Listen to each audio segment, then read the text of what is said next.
आता बातमी आहे नांदेडच्या माहूरमधून।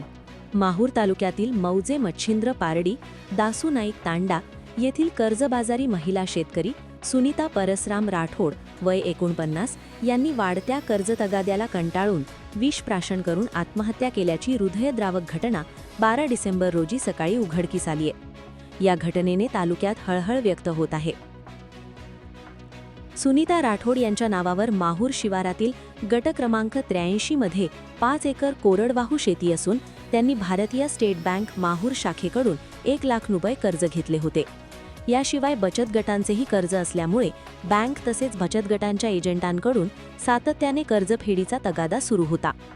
वाढत्या आर्थिक ताणाने व मानसिक दडपणाला न जुमानता त्यांनी 12 डिसेंबर रोजी पहाटे 5 वाजता राहत्या घरी विषारी औषध प्राशन केले।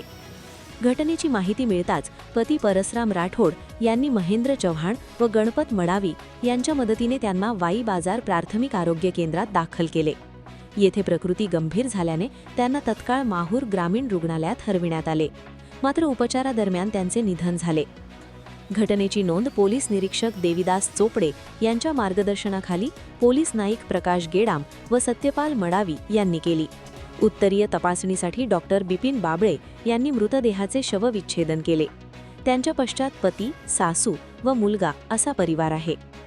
कर्जतगाद्यामुळे शेतकरी महिलेलाही आत्महत्येस प्रवृत्त व्हावे लागल्याने शेतकऱ्यांमध्ये चिंतेचे वातावरण निर्माण झाले आहे।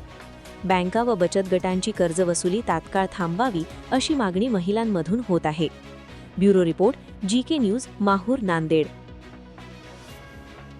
तुम्ही पाहत आहात महाराष्ट्राच्या कुशीतलं जीके न्यूज मराठी, सात जनतेची, भूमी महाराष्ट्राची।